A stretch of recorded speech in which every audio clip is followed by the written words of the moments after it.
You're just a cog in the machine. That line hit like a slap, but not the kind that stings. The kind that confirms everything you already knew. It was 9:13 a.m. on a Tuesday.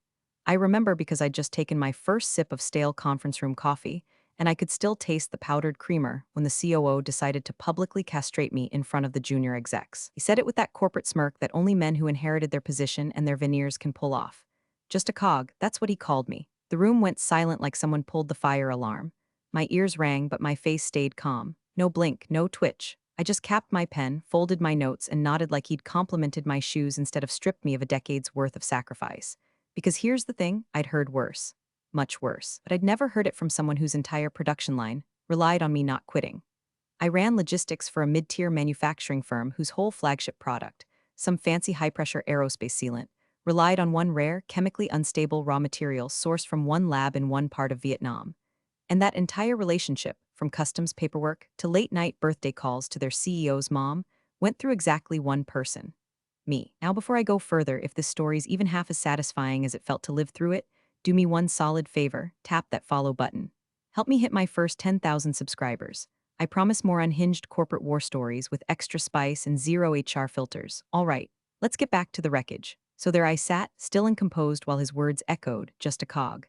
I looked around that table, two interns pretending to check their phones, one VP shifting in her chair, trying not to make eye contact. Nobody said a damn word, and that's when I decided. Right there, I wouldn't rage, I wouldn't cry. I'd exit, but not before pulling the right bolt out of their machine. See, a decade ago, we were scrambling for a stable supply line. No one in procurement could get the Vietnamese lab to even return a call. They didn't speak in purchase orders or RFQs. They worked on trust. And after 3 months of handwritten letters, gift baskets, and learning how to say please in their dialect without sounding like a jackass, I landed the deal. The clause was simple, they only shipped through me, and that was fine with the CEO back then. He even let me sign it personally. Called it a relationship contract. Whatever. Nobody touched it after it worked. Nobody except me. I knew their production calendar better than I knew my own cycle. I coordinated shipments so precise you could set a Swiss watch to M. I once rerouted a delivery around a typhoon and a customs strike without losing a day. I didn't just manage the supply line, I was the supply line. But to the COO, I was just a liaison, a corporate paper shuffler, someone who forwarded emails and booked flights. That's all he saw because that's all men like him ever choose to see. You do your job too well, they forget you're doing it. That meeting ended like any other. The new marketing guy pitched a slide deck with stock photos of happy welders. The CFO asked about margin erosion. I sat there, quietly scripting my exit in my head while that idiot kept talking like he hadn't just nuked the one person keeping his quarterly forecasts from going up in smoke. 2 days later, I booked a call with the lab director. Her name's Lynn. She calls me sister. She picked up on the first ring. Is something wrong? She asked. Not yet, I said, but I think we should talk. And that's when I felt it, something uncoil in my chest. Not anger, not fear, something colder. Resolve. I was done being their cog. But when I left, I'd make sure they learned exactly what kind of machine they were dealing with. The morning I handed in my resignation, I wore the same gray blazer I wore the day I signed the supplier contract. Not because I'm sentimental, because I wanted the symbolism, even if no one else would catch it. 10 years full-time, and my exit interview was scheduled between the junior analyst's onboarding and some wellness webinar about embracing workplace change. I walked into HR like I was ordering lunch. Polite, professional, cold-blooded. No tremble in the voice, no trembling lip.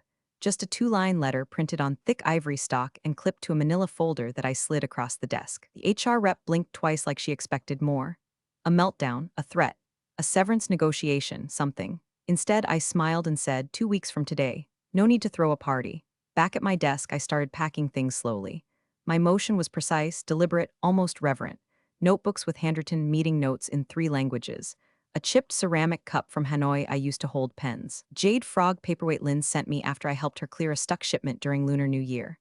At the bottom drawer sat a black file folder with one label, handwritten in silver ink.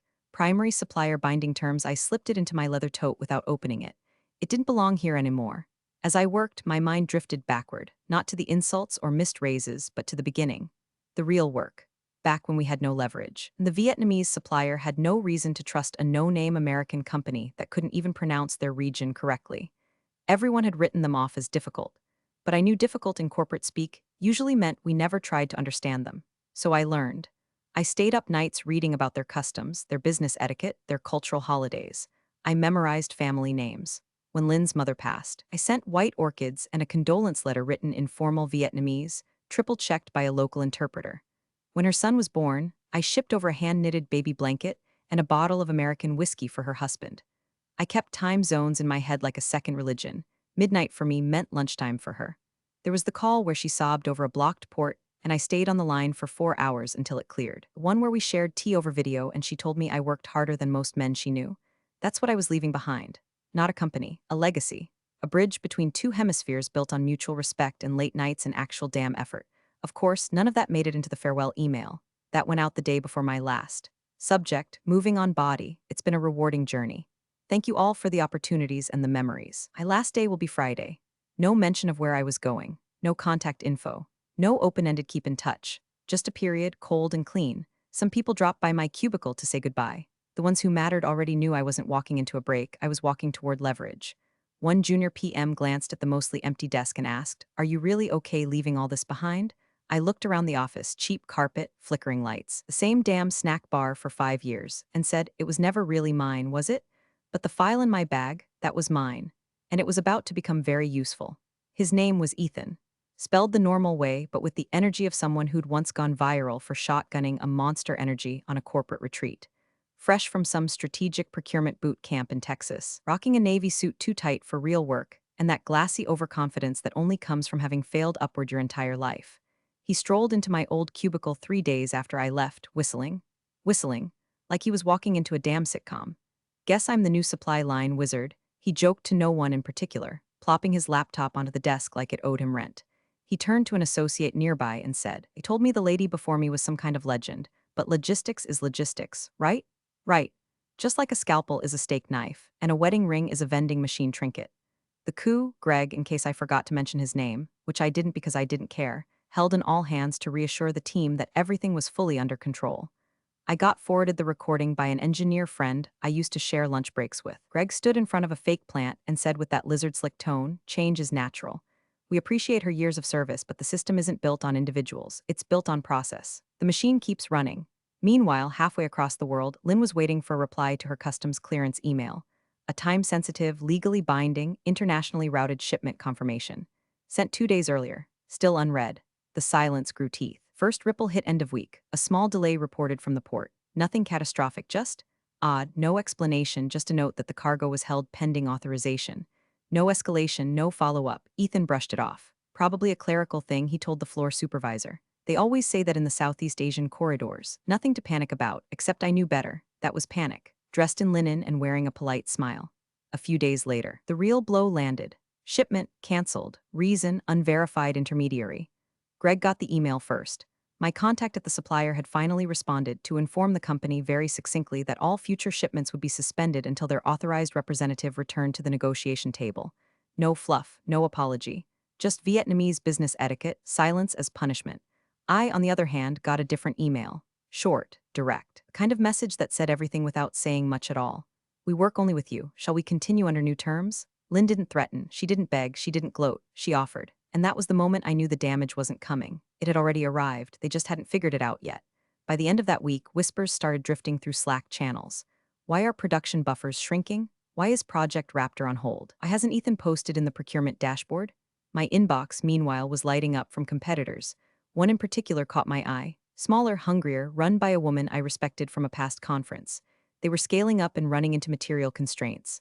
I sent a 2-line reply, "Let's talk." The machine hadn't stopped yet. But now, even its own parts were starting to ask, why does it smell like burning? First factory floor went quiet on a Monday. That's when you know it's real. Mondays are chaos. Mondays are forklifts groaning, air compressors hissing, supervisors yelling over machines that were built during the Cold War and never stopped running. But that day, nothing but awkward silence and one sad radio playing Bon Jovi on low volume. The titanium boron shipment was officially 4 days late. That might not sound like much, but in manufacturing, 4 days is a death sentence wrapped in an apology email. Without the alloy blend, line 2 couldn't even start the mixing process. Line 3 relied on line 2 byproduct. By the end of the shift, 3 production cells were twiddling their thumbs and racking up idle hours like it was a union holiday. Greg, of course, didn't blink. At the morning ops call, he blamed supply chain inconsistencies. By lunch, it was weather events in the Pacific corridor. By end of day, staffing inefficiencies. That last one pissed people off. I got the first panic DM around 2:43 p.m. "Please tell me you didn't actually leave them high and dry. You did something right?" I didn't answer, not yet. Meanwhile, Ethan had gone radio silent. Apparently he'd tried sending an escalation request to the supplier. It bounced. Then he tried WhatsApp, left on read. Poor kid still thought ghosting was something that only happened on Hinge. Behind the scenes, I was building a real machine. The boutique rival I'd contacted, let's call them Helix MFG, had serious potential. They weren't big, but they were sharp. No dead weight. No legacy systems from 2006 still duct taped to Excel macros. I didn't tell them everything, not yet. Just enough to prove I knew the road and held the map. By the end of the week, I had flown out to their HQ under the guise of an informal discussion. In 3 hours, I gave them more clarity than their last two consultants combined.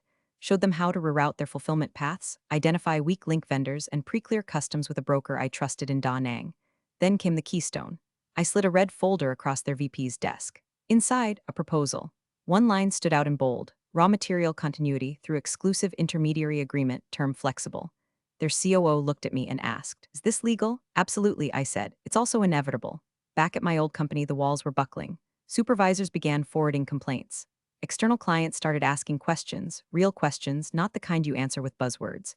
One aerospace partner issued an official warning: if delivery is not restored within 10 business days, we will begin pursuing alternative suppliers. Greg held another town hall, voice strained, tie crooked. He told the staff this was just a hiccup, that procurement is a team sport. Someone in the back coughed the word bullshit just loud enough to be plausible deniability. One floor manager quit mid-shift, walked off the line, threw his badge on the break room table and said, "I'm not going down with this circus." The ripple turned to waves. And me? I was sipping black coffee in Helix MFG's glass-walled boardroom, sketching out their new logistics workflow. I watched the news feed on my phone like a slow-motion train wreck. You know that moment in a horror movie when the monster's already inside the house, but the characters keep opening doors like everything's fine? Yeah, that's what it felt like. Only this time, the monster wasn't hiding in the closet. She was sitting in a competitor's office with a pen, a contract, and one hell of a grudge. The investor call was live-streamed at 10 a.m. sharp, and I watched it from a corner table at a quiet espresso bar with decent Wi-Fi and a perfect view of my little digital demolition project. Greg looked like a man who hadn't slept in days, which, judging by the twitch under his left eye, was accurate. He wore a jacket too big for his frame, hair shellacked back like a ventriloquist dummy, and opened with his trademark smirk. Only this time, it flickered. "Good morning, stakeholders," he began, voice just a tick too high. "We've been experiencing some temporary supply chain turbulence. Turbulence, like the Titanic hit a pothole." He rattled off phrases like unexpected material disruptions, proactive mitigation strategies, and my personal favorite, cross-functional resilience realignment. The CEO sat beside him, lips pinched into a thin, silent line. He didn't say a word for the first half hour, just nodded occasionally, like someone slowly realizing the pilot had left the cockpit mid-flight. I sipped my espresso and waited, because I already knew what was really happening. That morning my inbox had 3 anonymous screenshots. No subject lines, no signatures, just the raw panic of corporate rot setting in. Email 1 from a floor manager: "We are now 7 days behind on the composite blend batch. Ethan has not responded. No usable guidance from executive leadership." Email 2 from procurement: "Contact attempts to the supplier have failed. They referred us to the previous liaison. Legal says we can't force compliance due to Clause 7.3. Does anyone know what Clause 7.3 is?" Email 3 from Greg to the CEO, timestamp 2:11 a.m. "I was not aware the contract was non-transferable. This is being weaponized against us. We may need to prepare for investor fallout." Weaponized. Like I was some rogue arms dealer instead of the woman they called a cog. Right around the time Greg was fumbling through a prepared Q&A, Helix MFG went live with their product launch. Full-page announcement on LinkedIn. Crisp branding, smiling engineers. They named the new product line Vanta Flex, same alloy base, better turnaround, and improved tensile specs. Guess where they sourced the material? At 10:42 a.m. Lynn sent her official reply to Greg's last Hail Mary email. I didn't see the message firsthand, but someone on the inside copied the meat of it into a private group chat and forwarded it my way. "Dear Mr. Wessler, as stated previously, we no longer have a valid agreement with your organization. Our production is now fully committed to a new partner. Thank you, L. Hone, no warmth, no openings, a deadbolt click." I didn't laugh, I didn't cheer. Not yet, instead. I closed my laptop and walked out into the sun.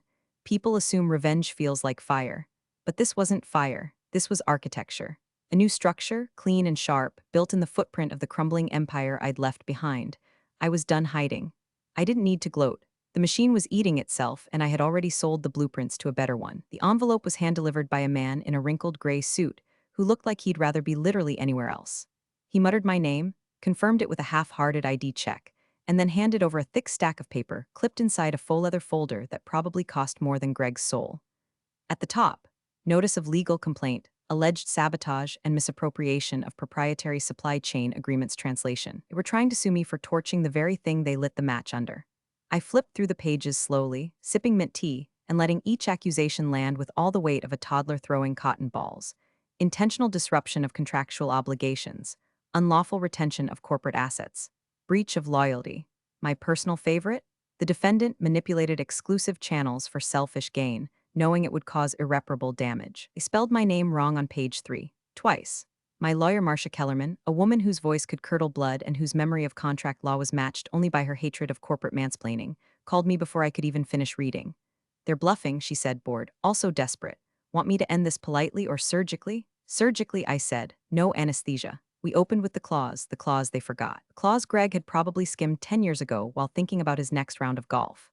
Clause 7.3 agreement binding to intermediary representative supplier maintains exclusive discretion to continue or terminate shipments based on relationship with named liaison, hereby listed as my full legal name. No successor may assume rights without express written consent of supplier. Stamped. Signed. Sealed. By the original CEO. By Lynn. By me? Marcia sent over our rebuttal in a single, devastating PDF. Original contract communications confirming supplier refusal to transfer agreement, a timeline of my resignation. Clean and civil, a list of all Helix MFG correspondence post-employment, none of which included any proprietary information. She ended the email with 3 sentences that made me want to bake her a cake. We urge you to dismiss this baseless complaint. Should you wish to pursue further action, be advised we are prepared to counterclaim for defamation and damages. Thank you for your attention. The lawsuit collapsed faster than Greg's investor pitch.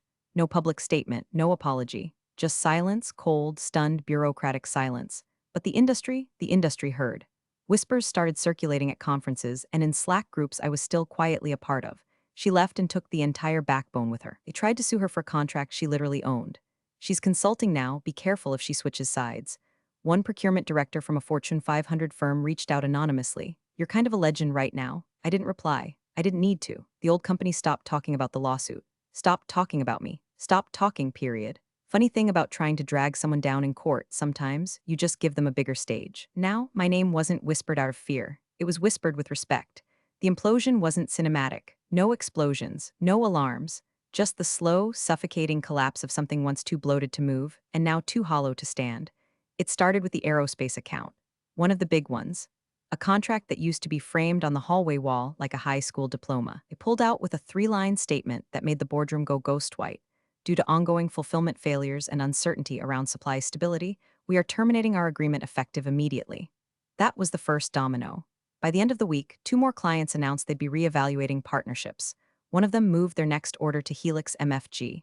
I knew because I'd helped them draft the pitch deck. Inside the company, the floor buzzed with nervous energy. Slack channels filled with rumors. Why hasn't Greg posted since Friday? Who's the temp sitting in logistics now? I heard the supplier signed something exclusive. Is that even legal? The official announcement came the following Monday, disguised as a calendar invite. Emergency executive session board. Only 3 hours later, Greg was gone. Put on administrative leave, which is HR speak for we need you out before shareholders demand a blood sacrifice. The same man who told me I was just a cog had become the first part of the machine to be forcibly removed and buried under a thick layer of corporate spin. No farewell post, no email, no send-off party. Just a chair left vacant, his name tag quietly peeled off by an intern who probably didn't know who he was. And then it spread. Departments started cannibalizing each other. Legal blamed procurement. Procurement blamed logistics. HR started realigning resources, which meant layoffs in waves, disguised with transition packages and beige severance folders passed across conference tables like funeral pamphlets. I heard stories. Someone from accounting crying in the stairwell. One of the engineers emailing out their resume from the company printer. Project manager locking herself in a glass-walled office and ignoring knocks for 4 straight hours. And me? I was in Denver that week, sitting across from Helix MFG's new COO, mapping out their next 18 months of production.